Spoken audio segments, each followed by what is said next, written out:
సుంకిశాల ప్రాజెక్టుపై రాష్ట్ర ప్రభుత్వం అసత్య ప్రచారం చేస్తుందని బీఆర్ఎస్ కార్యనిర్వాహక అధ్యక్షుడు కేటీఆర్ విమర్శించారు. ఆ ప్రాజెక్టు పునరుజ్జీవం తెచ్చిందే బీఆర్ఎస్ ప్రభుత్వమని చెప్పారు. హైదరాబాద్ నీటి అవసరాల కోసం సుంకిశాల ప్రాజెక్టు ప్రారంభించామని చెప్పారు. ప్రాజెక్టుకు పునరుజ్జీవం తెచ్చిందే బీఆర్ఎస్ ప్రభుత్వమని తెలిపారు. నాగార్జున సాగర్లో డెడ్ స్టోరేజ్ ఉన్నా హైదరాబాద్కు నీటి కొరత రాకూడదనే ఈ ప్రాజెక్టు చేపట్టామన్నారు.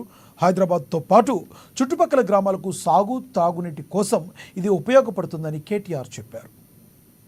తాగునీటి అవసరాల కోసం ఈ ప్రతిపాదన కొత్తది కాదు. హైదరాబాద్ తాగునీటి అవసరాలు భారతదేశంలో ఉన్న మహానగరాల్లో వేగంగా ఎదిగి మొత్తం ఒక విశ్వనగరంగా ఎదిగే సత్తా ఉన్న నగరం హైదరాబాద్ అనే సంకల్పంతో గతంలో కోట్ల విజయభాస్కర్ రెడ్డి గారు ముఖ్యమంత్రిగా ఉన్నప్పుడు 91, 92 ఆ ప్రాంతంలో అనుకుంటా ఈ ప్రాజెక్టుకు ఆనాడు ప్రతిపాదన చేయడం జరిగింది అప్పటి కాంగ్రెస్ ప్రభుత్వం. తదనంతరం ఈ ప్రాజెక్టు శంకుస్థాపన కూడా జరిగితే అప్పుడు నల్గొండ జిల్లా రైతులు మా సాగునీటి అవసరాలు తీరకుండా కృష్ణా జలాలను మీరు ఎట్లా తీసుకొని పోతారు తాగునీటి కోసం హైదరాబాద్ కోసం అంటూ ఆనాడు పెద్ద ఎత్తున ఆందోళన చేసినారు. పోలీస్ కాల్పులు కూడా జరిగినాయి.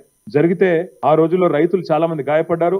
అక్కడ జరిగిన ఘర్షణల్లో నాకు గుర్తున్నంత వరకు సబ్జెక్టు కరెక్షన్ ఒక సబ్ ఇన్స్పెక్టర్ కూడా చనిపోయాడు. అంత బీభత్సమైన పోరాటం ఆనాడు నల్గొండ జిల్లాలో.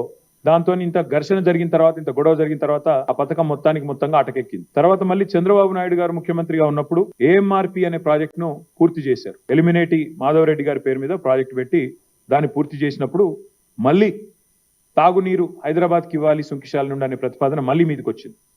అంటే ఒకవైపు రైతులకు సాగునీరు ఇస్తూనే మరొక వైపు హైదరాబాద్ కు తాగునీరు ఇవ్వాలి అనే ఆలోచనతో ఆనాడు రైతులను ఒప్పించి మరి 2001-3 ప్రాంతంలో చంద్రబాబు నాయుడు గారి ప్రభుత్వం మొదటి దశగా 90 మిలియన్ గ్యాలన్ల మంచినీళ్లను హైదరాబాద్ 90 MGD తరలించే విధంగా ఆనాడు పథకాన్ని మొదటి దశ పూర్తి చేయడం జరిగింది.